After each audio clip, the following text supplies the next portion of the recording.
The face of civilization has been shaped by the use of energy. Over the past century, coal, oil, natural gas, and electricity have transformed the human condition.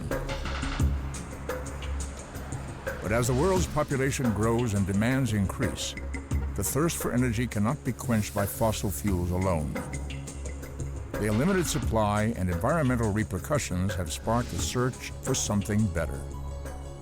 The goal is a world powered by clean, efficient fuels, produced from renewable resources such as sunshine and wind. One possible answer is rising to the forefront and is being touted as the key to a clean, sustainable future. It's the fuel that took us to the moon. Hydrogen. Could it be the gasoline of the 21st century? Hydrogen is the fuel of the future. I mean, there is no question in my mind. You can make it from a variety of different primary fuels through a variety of different processes. Is a hydrogen car going to cost more? Within our lifetimes, hydrogen will tangibly and positively affect the life of every single person. But is it safe? Some of the challenges are technical. Fuel cells are still addressing cost targets, performance targets. It could take place much faster than many people believe. It will be good for all the people of the world. Could the simplest atom in the universe be the fuel that powers our future? Governments and major corporations think so, and they're investing billions to develop this new energy system. Some say the development of hydrogen energy will spawn a revolution as dramatic as the light bulb or the microchip. Are we standing at the threshold of the hydrogen age?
Hydrogen, the most abundant element in the universe, powering all the stars,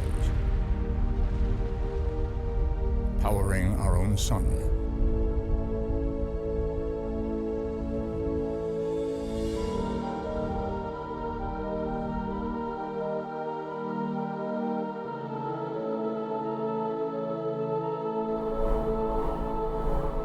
Hydrogen is everywhere.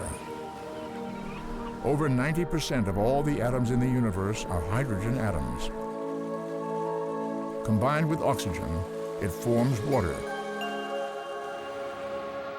Add carbon, and it's a basic building block of life. In pure form, it can be a clean, safe, and powerful fuel. Hydrogen could turn out to be as important to the energy economy of the 21st century as the silicon chip has been to the information economy. Hydrogen is not an energy source such as coal or oil, but it is a manufactured fuel like gasoline or electricity. And we can use renewable sources of energy such as solar power and wind energy to split molecules of water into hydrogen and oxygen. And then the hydrogen's available to be used as a fuel in our automobiles, in our homes, and even in our industries. World Watch Institute President Christopher Flavin has spent his career examining issues key to sustaining human progress on a finite planet. Some of today's biggest problems, ranging from lung disease to climate change and terrorism, are caused by our extraordinary dependence on fossil fuels. Hydrogen is really the answer to a fundamental challenge, which is how do we get elusive energy sources such as wind power and sunlight into the tanks of our cars. The other nice thing about hydrogen is that in the short run we can derive it from natural gas and potentially other fossil fuels so that the hydrogen age can begin almost immediately. In coming decades, hydrogen will power the largest machines down to the smallest electronic gadgets. We're going to see many fundamental changes because energy is central to pretty much all that we do. Author Peter Leiden, former managing editor of Wired magazine, and the knowledge developer for Global Business Network, spends much of his time envisioning how new technologies will impact the future.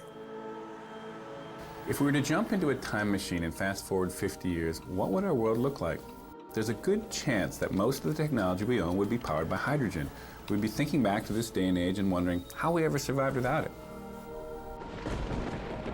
All new ideas are first thought of as really foolish, and then when they begin to catch on, they're fought against, and then they come to a stage where everyone says, well, it's so obvious, why was it ever questioned? Where will the hydrogen come from? Will it be as safe as the fuels we now use? How much will it cost? And how long before we see it in our own communities? While such far-reaching transitions are never easily or quickly achieved, there are places where the transition is already beginning. I'm Leonard Nimoy.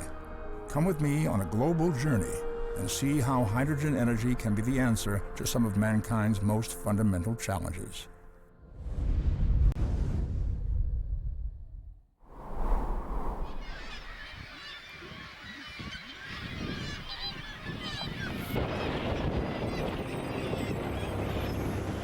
Iceland is a nation of raging waterfalls and geothermal abundance. In 1999, Iceland amazed the world when it announced its intention to become the first hydrogen society.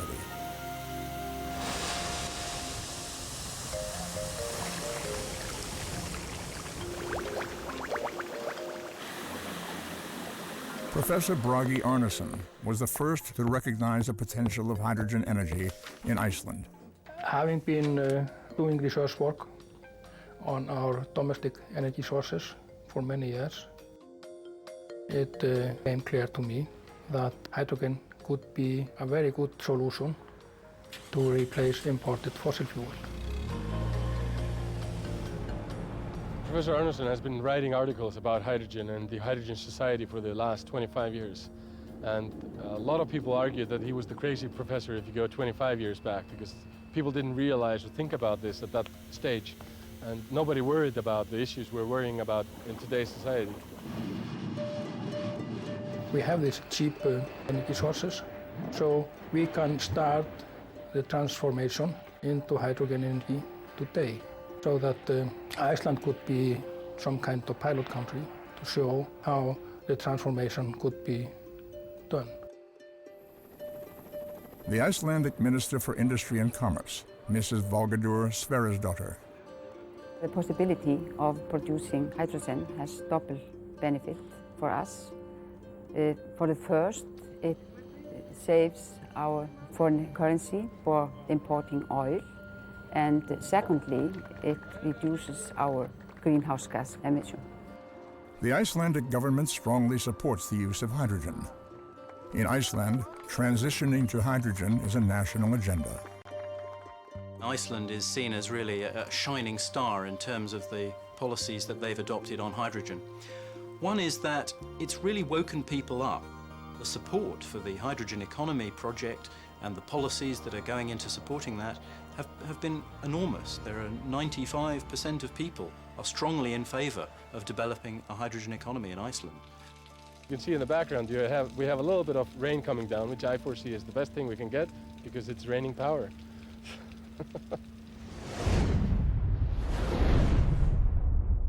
To be clear, hydrogen is a manufactured fuel. Just as gasoline is manufactured using oil, it has to be extracted from other things using energy. Hydrogen is everywhere, but it's hard to find on Earth as a separate element. Instead, it is found in combination with carbon in everything from hydrocarbon fuels to plants and animals. But the most readily available source of hydrogen on Earth is something we find all around us: water.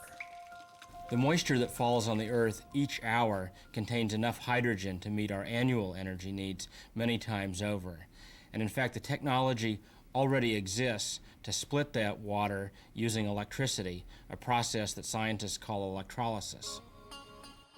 A device known as an electrolyzer can be used to split hydrogen from water. A water molecule is composed of one oxygen atom and two hydrogen atoms, also known as H2O. When electricity is applied to water containing an electrolyte, the molecule splits, drawing the oxygen towards the positive electrode, while the hydrogen is drawn towards the negative electrode. Electrolysis can use any source of electricity, and since electrolyzers are scalable even to a very small size, they're a good match for solar energy and wind power. Using renewable energy produces a very clean hydrogen cycle, but in addition, the amount of energy available from renewable resources is vast. Our long-term goal is to produce hydrogen using renewable energy resources such as solar, wind, and biomass. Since 1980, the world has consumed far more oil than has been discovered. We're now finding only 1 barrel of new oil for every 4 barrels that we use. The lion's share that remains is still locked underground, controlled by a handful of countries in the Middle East. The oil-consuming nations of the world that rely on these reserves are highly vulnerable to the political instabilities in the region and the goodwill of its leaders. It's a single-source dependency that takes away our freedom. Right now, the United States is tied, essentially, to Arab oil imports. With hydrogen as a currency instead of gasoline, for the first time in man's history, we're allowed to use any primary source.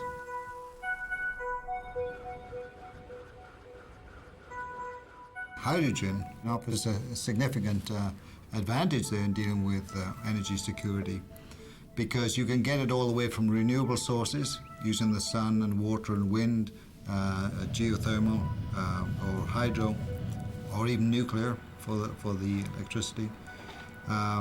But you can also get it from all the hydrocarbon fuels. What this does is it gives us options to use different domestic fuels that can insulate us from price shocks, supply disruptions, and other threats to our national and economic security.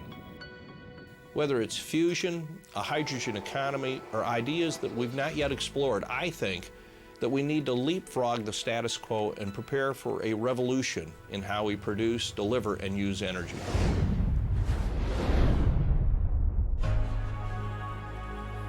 More than 750 million automotive vehicles are currently in use worldwide. That number is likely to double over the next 20 years. As the world's population continues to increase, the demand for energy is expected to rise by at least 50% over the next 2 decades. Air pollution and toxic spills are obvious impacts of our dependence on fossil fuels. But experts increasingly point to the potential impact for climate change as the most serious consequence of their use. Dr. Rajan Pachari is chairman of the United Nations Intergovernmental Panel on Climate Change. What's happened is, since the Industrial Revolution began, we've been burning more and more fossil fuels. This has increased the concentration of these gases in the Earth's atmosphere.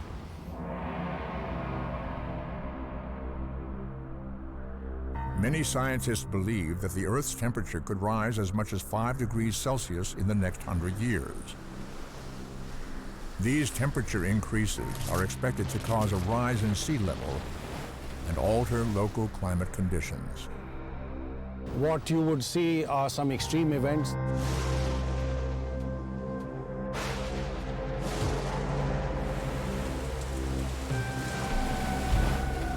The fact is that the sea levels are rising throughout the planet. This poses an enormous threat to the coastal areas of a large number of countries.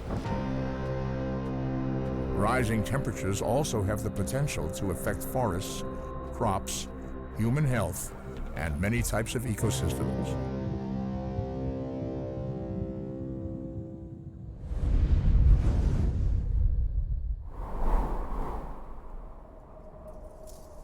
The impact of rising temperatures regionally can already be seen in one of Earth's coldest places.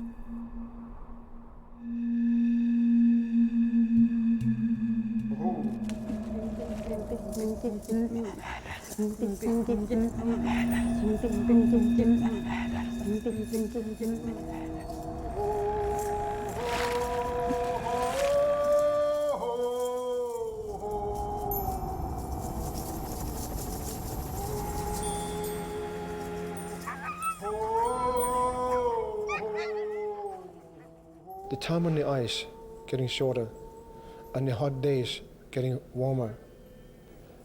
The beautiful time of the blizzard. I don't think I have experienced a good, beautiful blizzard out on the land in a long, long time now.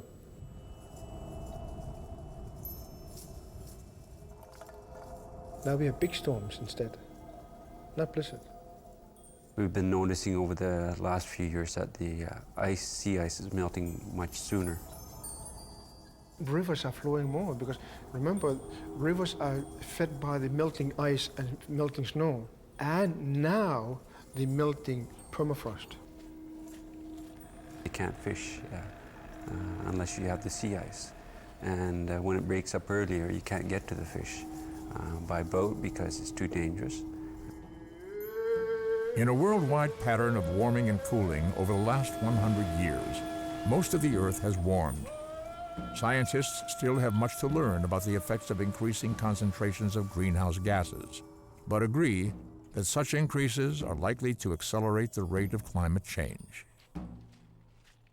Fortunately, the technology has now developed at the same time we need it, so that we can get out of the business of digging up carbon and burning it and blowing it out the tailpipe and smokestack. Hydrogen? That stuff's dangerous, isn't it? We do have the perception of safety being an issue with anything that we fuel our vehicles with. Gasoline tanks do explode. We do have issues with any energy resource, and hydrogen is an energy resource. It's going to be packaged in one way or another on a vehicle, and it's going to present safety issues that are going to need to be dealt with. We've got many safety features on our station. We have hydrogen sensors that sense for any hydrogen leaks. We have a computer system that monitors all systems to ensure that there's no problems. And we have a flame detector that watches the vehicle's refueling station at all times. We're working on an international basis to develop common protocols, codes, and standards to ensure safe handling and to ensure interoperability of all of these systems that we want to work in the hydrogen future. A study by the Ford Motor Company has shown that with good engineering, a hydrogen-fueled vehicle should be just as safe as a gasoline vehicle. We don't think that the safety issues with hydrogen are any greater than any other energy form like gasoline, oil, or natural gas. And indeed, it has some characteristics that in the long run may give it some safety advantages.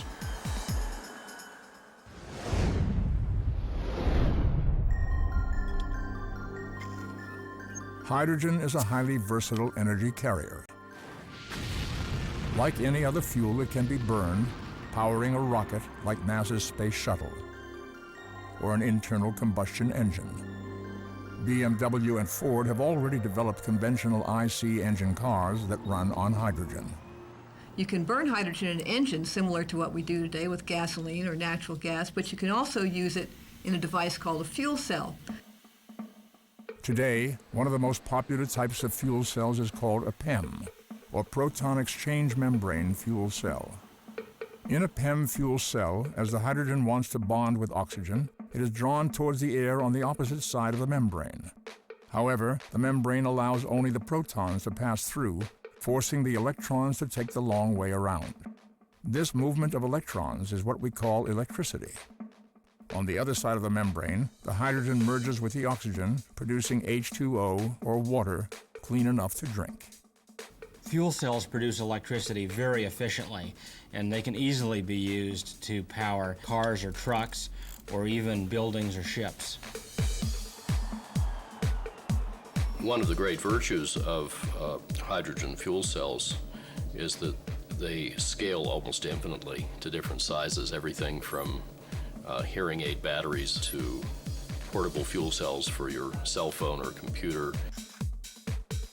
It's possible in the not too distant future that as a consumer you will be able to buy and install a cartridge of hydrogen on your cell phone or your portable laptop computer and provide power to that device for 40 days.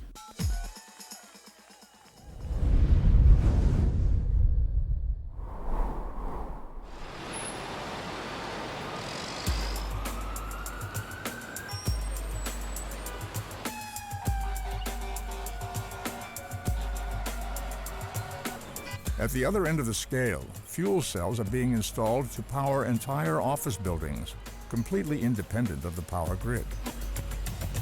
Fuel cells will go first into buildings. The fuel cells in the buildings will typically get their hydrogen from natural gas.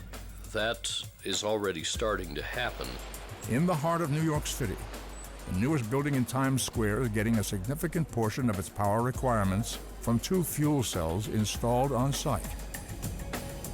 Each cell provides 200,000 watts of power. They're very easy to maintain, they're very quiet, very clean.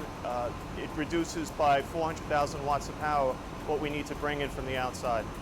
They're very reliable, they can be counted on. We hope that other buildings and future projects take the example that we've led.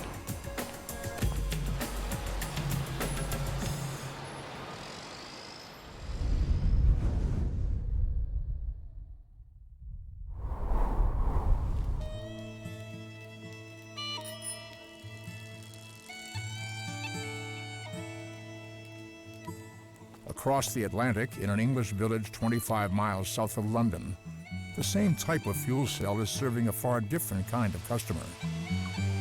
Woking had one of the first public electricity supplies in the UK way back in 1890.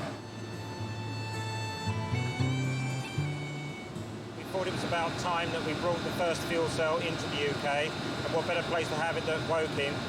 This fuel cell supplies energy to the Woking Park, the Leisure Lagoon and the Leisure Centre plus ancillary buildings. It supplies electricity, it supplies heating for the heating circuits and hot water. At the moment we're actually reforming natural gas into hydrogen gas and extracting oxygen from outside air. But the future will actually generate the hydrogen from renewable energy like solar energy, wind energy, hydro. One of the other things that we're doing in Woking, which will be of interest to the developing world, is the recovery of the water that's generated. This installation here, we calculate, will generate something like 1 million litres of pure water a year. So what would it take to apply this idea to every city in the world? Right now you can buy gasoline virtually anywhere, and for hydrogen to be widely used, it's going to have to be just as available. Most of the available hydrogen today is produced from natural gas using a process called steam reformation, which essentially reacts steam with natural gas, extracting hydrogen from both compounds. But the marriage of hydrogen and renewable energy sources offers a unique opportunity. Hydrogen is really the missing link to the widespread use of renewable energy. When energy is generated using, for instance, solar or wind power, the recurring problem is that the energy is intermittent. It must be used while the sun is shining or the wind is blowing. Unfortunately, the availability of energy doesn't always coincide with demand, which means that the energy must be stored to be of real value. Conventional batteries have only limited storage capability and are expensive. Hydrogen solves this problem. Conventional solar power development is accelerating and the cost continues to drop. However, work in the biotechnology and nanotechnology fields are poised to have even greater impact. There are nanotech companies right now developing entirely new kinds of solar cells which dramatically improve efficiencies while cutting costs. For more than a decade, wind has been the world's fastest growing energy source. In fact, it grew 27% in 2002 and is projected to grow to 15 times the current level over the next 20 years. When electricity from renewable sources is converted to hydrogen, we can store that energy and use it when it's needed. With this technology, renewable energy will become real competition to fossil fuels.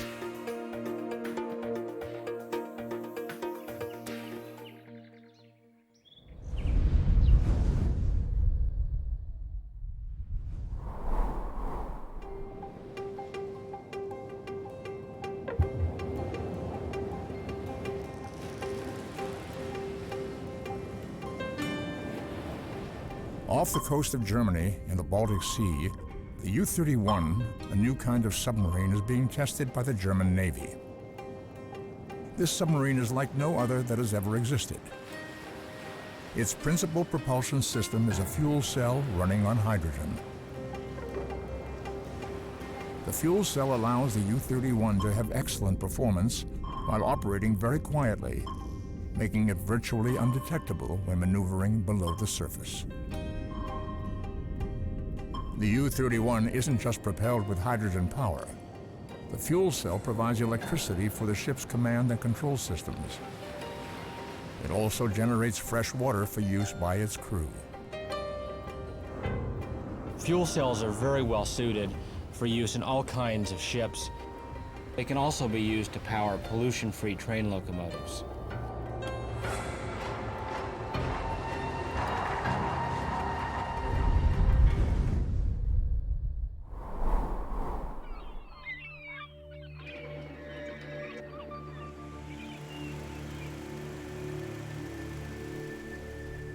"60,000 feet above Hawaii, a curious flying machine soars just at the edge of the stratosphere. A joint venture of NASA and AeroVironment Corporation, its name is Helios, and it's the world's first aircraft powered by solar energy and hydrogen. It has a wingspan of 246 feet and can stay aloft for months at a time. Helios may soon change the way we communicate with each other." Helios was developed by a team led by Paul MacCready, an inventor who is no stranger to shaking up the status quo. MacCready is responsible for a number of aviation milestones, including the first human-powered aircraft, the first solar-powered aircraft, and with General Motors, the innovative Sunracer solar vehicle. Helios is the first operational plane that flies with hydrogen and oxygen. The key to Helios's extraordinary performance is its light propulsion system, enabled by solar panels, hydrogen, and fuel cells. The Helios airplanes are aimed at flying continuously at altitudes of about 60 or 65,000 feet. Above 60,000 feet, the winds are very light, and it is clear and sunny 365 days a year. The Helios propulsion system has two parts. The fuel cell continuously combines hydrogen and oxygen to produce electricity and water.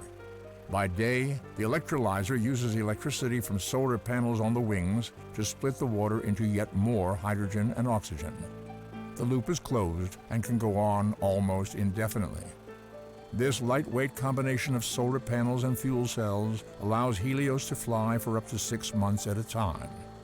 This ability to stay airborne for long periods has sparked a revolutionary idea, an ultra-low-cost replacement for satellites called SkyTower. SkyTower is a fantastic idea.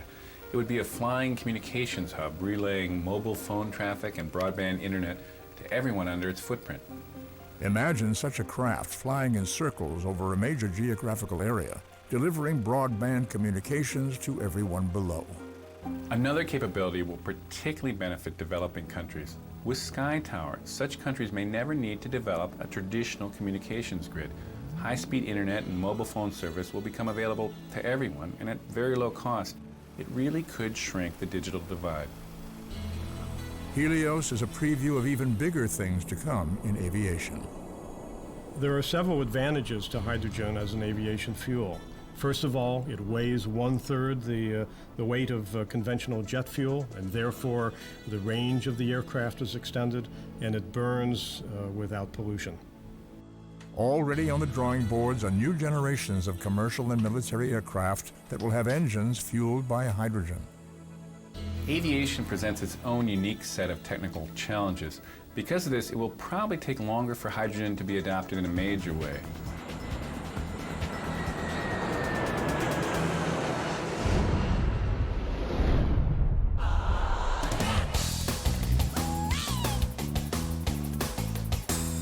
We love our cars. I like big cars. Spacious. Fast. Power. People have strong preferences and expectations when they go to buy a car. In recent years, the various alternative powered vehicles introduced have generally not met those expectations. Where alternatives are concerned, the problem has been low expectations. Hydrogen and fuel cells will change that. The auto industry is really banking on the fact that these cars are going to meet or even exceed the public's expectations. Because electric motors provide constant output over a wide range of speeds, fuel cell electric vehicles may offer better performance than conventional cars. Performance. Style. Safety. Quiet, the low emissions, and I long for the blue skies again. Today's cars are only about 15% efficient, but a fuel cell car may be able to more than double that efficiency. The acceleration on this vehicle is as good or better than the V6 gasoline model of the same platform. The torque is also better. It has over 200 foot-pounds of torque. The case that the car is a worldwide environmental problem is not a case of the cars itself. It's the case of using the wrong energy, polluting energy.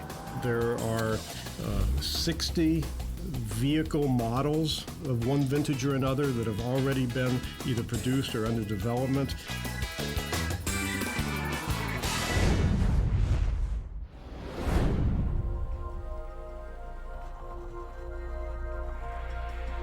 General Motors holds over 30 patents on their new high-wire concept vehicle. It's a hydrogen-powered drive-by-wire car with steering that resembles that of an airplane. All of the controls of this car are through the electrical controls from basically the instrument panel. But the most remarkable thing about this car is that it is seated on a platform that integrates a fuel cell, motor, and steering into one highly engineered chassis. You notice that it's a very novel design in that the very front of it's coming down here, there's no engine compartment in the front, there's no engine compartment in the back. All of the fuel cell electric drive is in what we call the skateboard chassis. Any number of interchangeable body designs can be applied to the same chassis. And on the inside, the lack of an engine compartment creates a car that is spacious and lightweight. These cars are going to be terrific in their performance, very safe, agile to drive. And in fact, in this high-wire vehicle, because of the way the fuel cell packages, we've got a center of gravity in this car that's equivalent to the Corvette.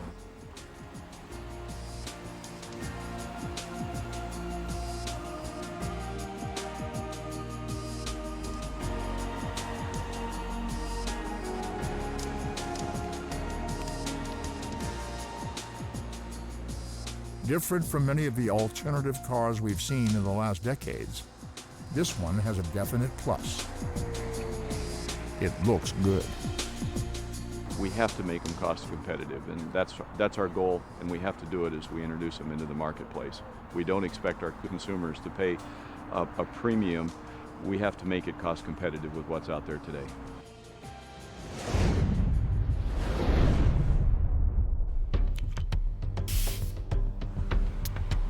But transitioning to hydrogen poses a classic chicken and egg problem. How are you going to sell automobiles to consumers if they can't go to the corner gas station and fill up with hydrogen? And conversely, how are you going to persuade the gasoline station to put in a hydrogen dispensing unit when there's no vehicles to come in to buy the hydrogen? Not only must almost 1 billion vehicles be replaced, a new energy infrastructure must be created. Fortunately, this can be done incrementally, and there is a logical place to start. Things like post office vehicles or delivery vehicles, taxis, where buses is a really good example, where the vehicles are garaged in one site, they're refueled at that site, they go out during the day and travel and come back to that site. There are actually quite a lot of fleet vehicles that are centrally refueled that are out there. Something on the order somewhere between 500,000 and 1 million new such vehicles, light-duty vehicles that go into fleets that are centrally refueled, get sold just in the United States every year. Producing large numbers of fleet vehicles containing fuel cells is going to dramatically lower their costs because of the economies of mass production. The widespread availability of hydrogen at neighborhood fueling stations will take a decade or more. For those not willing to wait, The answer may be as close as home. In the not too distant future, we think the consumer may be able to buy a small appliance to plug into the outlet in their garage from water, produce hydrogen to fuel their car. These new home systems for producing hydrogen will have numerous safety systems built in. People have become quite comfortable cooking and heating with natural gas in their homes. There's no reason to think it'll be any different with hydrogen. It's possible some of the first fuel cell cars available in auto showrooms will have a home fueling unit included in the purchase price.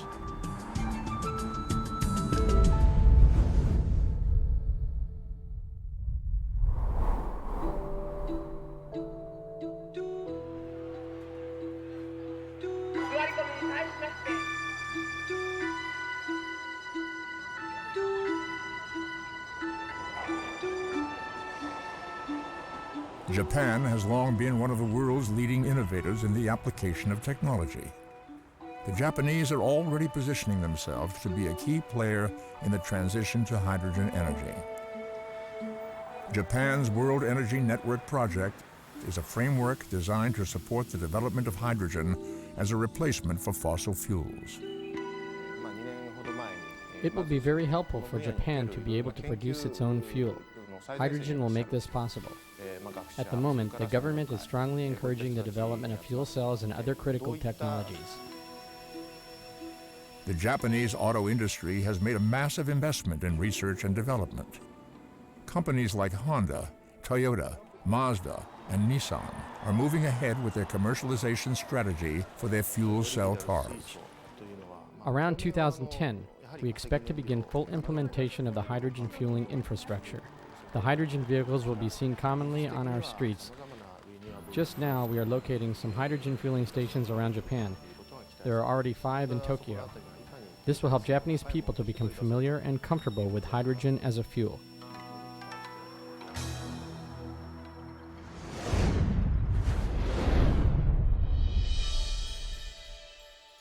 With government support around the world expanding, big business is increasingly viewing the hydrogen energy transition as a major economic opportunity.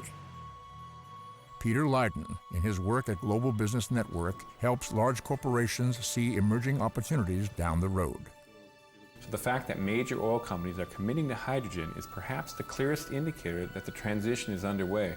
Companies like Shell and BP are leading the way, expanding their vision beyond petroleum and reinventing themselves as energy companies. Jeremy Bentham, CEO Shell Hydrogen.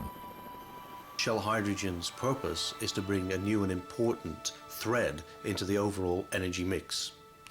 It does this in a way which is tailor-made to support our sustainable development interests, initiatives. We are working carefully with governments, and even more so, we are getting the experience of working with the people who will buy hydrogen and who will use hydrogen. Carol Battershell, Director of Alternative Fuels, BP Energy. BP's interested in hydrogen because it's clean energy and it's the energy of the future. We're looking at it in a couple different applications, so either for use in vehicles or for small power plants. BP sells energy to consumers, so as the energy industry transforms, we'll transform as well. We've moved already from more oil to more gas, and as the technology moves along, we'll move to more renewable and alternative energies as well. If we think about the development of a significant hydrogen economy, then I think it's fair to say that it's already started. When hydrogen becomes a mainstream energy source, we're talking about an energy flow that's going to be measured in the hundreds of billions of dollars. It's enough to get any business person interested. Big ideas fare best when they offer the promise of big profits. With hydrogen, the economic upside appears to be huge. That's how the auto industry sees it, too. All things being equal, who wouldn't want a car that's got nothing but water coming out of its tailpipe?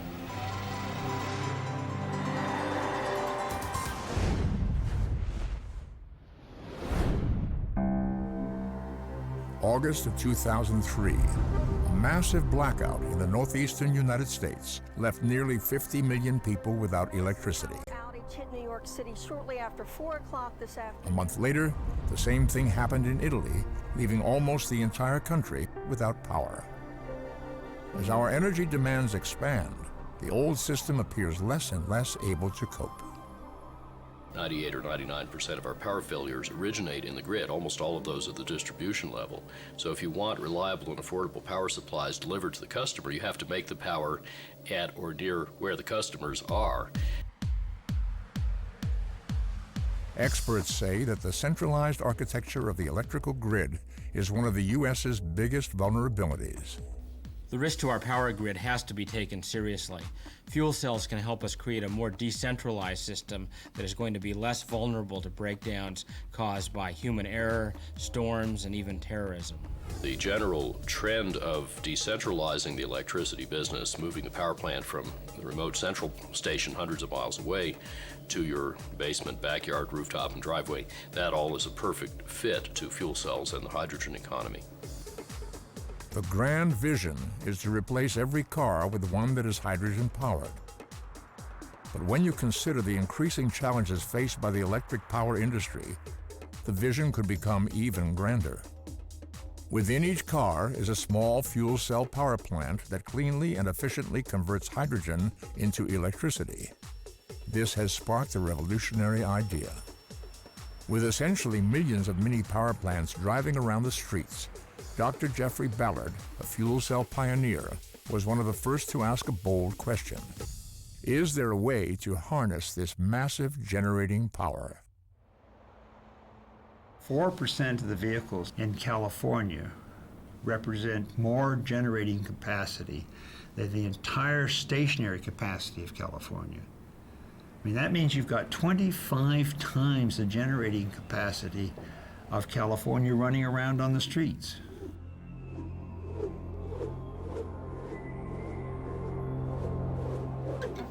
With the internet connecting all computers, you can take advantage of programs such as SETI, the Search for Extraterrestrial Intelligence. This runs like a screensaver on your computer, but every time you're not using your computer's processing power, you lend it out to help search for signals from intelligent life in other parts of the galaxy. This approach is called distributed computing. Doing the same with cars has been dubbed the Internet of Energy. The Internet of Energy is essentially the ability to park your car while at work, plug it in to the grid, and use the capability of converting hydrogen to electricity to supply power to the grid. The concept is remarkably simple. Imagine the following scenario. A person arrives for work and pulls into his company's parking structure. Every parking spot is outfitted with a simple connector that supplies a small flow of hydrogen. When the car is plugged in, the car's fuel cell, which would otherwise be switched off, is now producing electricity, which is fed back into the building, potentially eliminating any need for outside power. When the person leaves work, he or she may even drive off with a full tank of hydrogen fuel. If even 4% of the cars in the world were attached to this energy network, the need for stationary power plants could essentially be eliminated. At home, while parked in the garage, the car's fuel cell can be used to light and heat the house or produce electricity that can be sold back to the utility grid. This is a fundamental convergence advantage of fuel cells in that you could use your car to power your business place or your car to power your home when the car is not used. A full fleet of U.S. cars and light trucks doing this would have about 6 to 12 times as much generating capacity as all the power companies now own. This is a very powerful concept. It's exciting to imagine how profoundly an innovation like the Internet of Energy, running on hydrogen, could impact our lives in coming decades.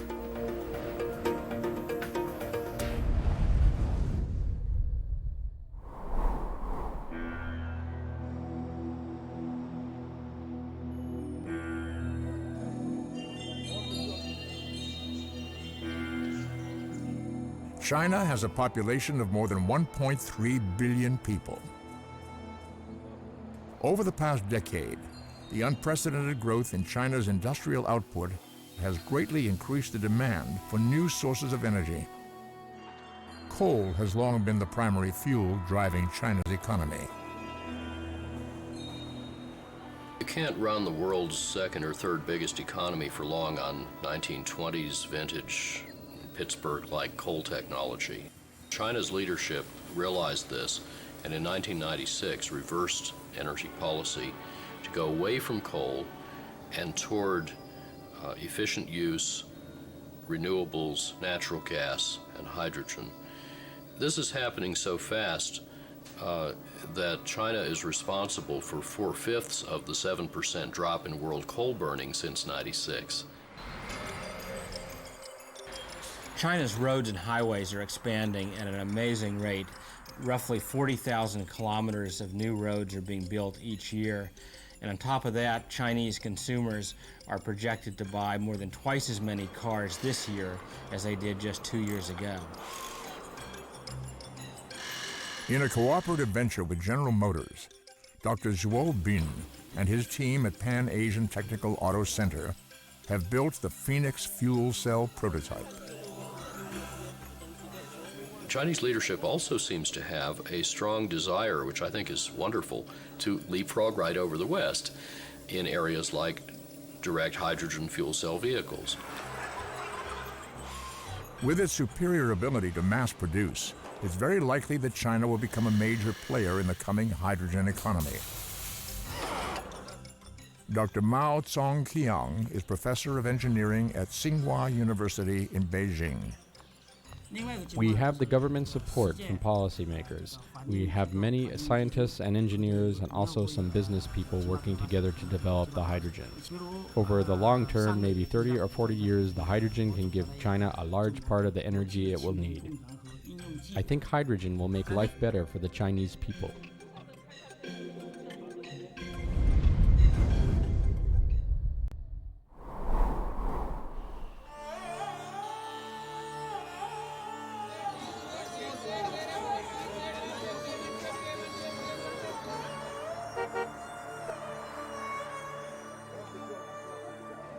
India will soon surpass China to become the most populous nation on Earth.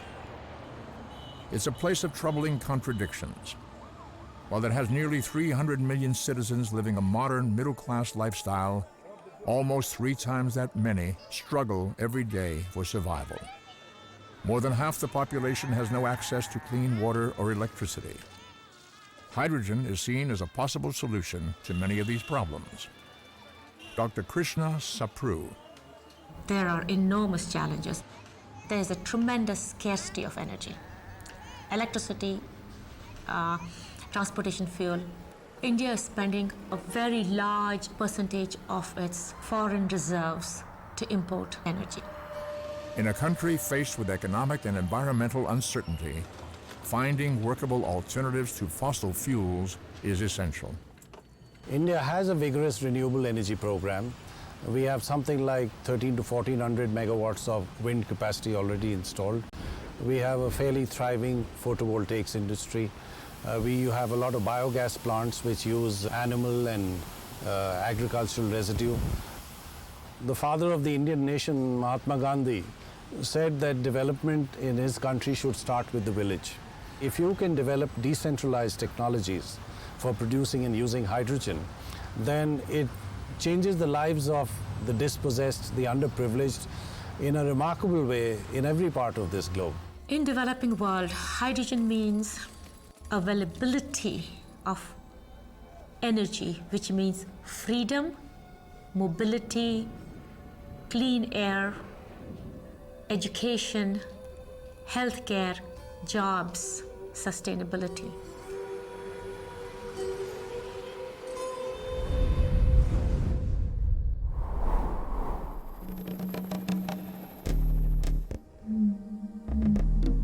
In the South Pacific, Vanuatu is a nation of volcanic islands located about 1,200 miles northeast of Sydney, Australia. Vanuatu's dependence on foreign oil has created an enormous drain on their economy.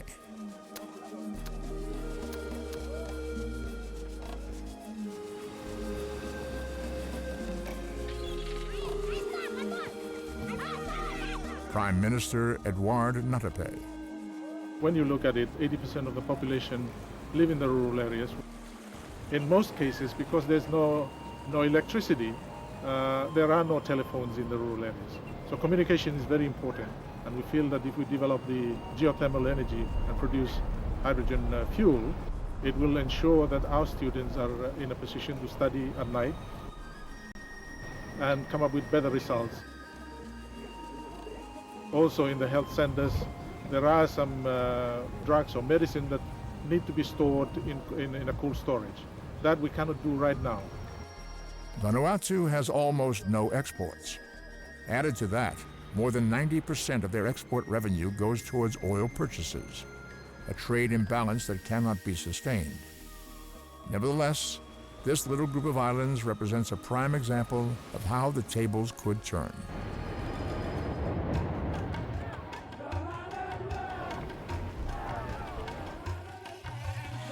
Vanuatu is sitting on this ring of fire. This water here, the surface temperature at the moment is over 50 degrees Celsius. When we drill, say, let's drill down to 1,000 meters, you get closer to the source of this hot spring coming up, there will be a lot of steam. Hydrogen fuel can be produced right on this side.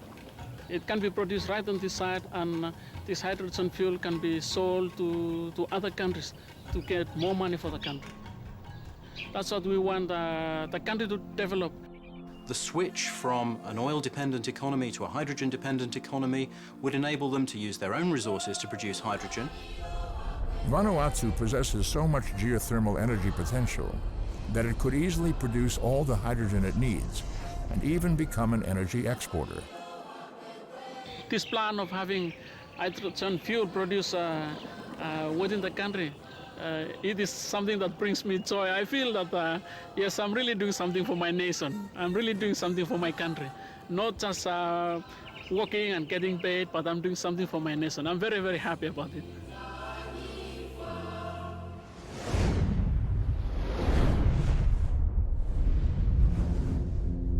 For the moment, the global energy map continues to be dominated by coal, oil, and natural gas. Leaders of these traditional industries see a strong role for themselves, providing the primary energy source for the production of hydrogen. While our use of coal and oil is expanding by about 2% annually, the use of solar energy and wind is growing at a rate of 25 to 30% each year. Ultimately, cost, technology advances, and public perception will determine how fossil fuels will fare against cleaner, renewable sources of energy. There is a huge amount of renewable potential in terms of solar energy in most of the developing world. Any place in the world has some energy source or other that can make hydrogen, and often it's cheaper than what they're doing right now. This is truly a global race, and every continent now have a major trust into renewable and sustainable energy. Things can happen very quickly sometimes, and when I look back at the restructuring of the U.S. economy in World War II in a very short period of time, what we're talking about with energy now is actually rather trivial compared with the restructuring we did then. Someday, I think the world will look back on the transition to a hydrogen economy as one of the most important, if not the most important achievements in our history. In little more than a decade, the World Wide Web has grown to connect millions of people virtually everywhere on Earth. It has become, in essence, the nervous system of humanity. The same thing will happen with energy. The fact that hydrogen can be produced anywhere using wind, solar, geothermal, and other locally available power sources means that all the world's people can be part of this new era. We can't even begin to imagine the transforming capability of hydrogen as an energy form in the markets and the products that it will lead to. Hydrogen can level the playing field, extending the promise of a better life to everyone, including billions of the world's disadvantaged people.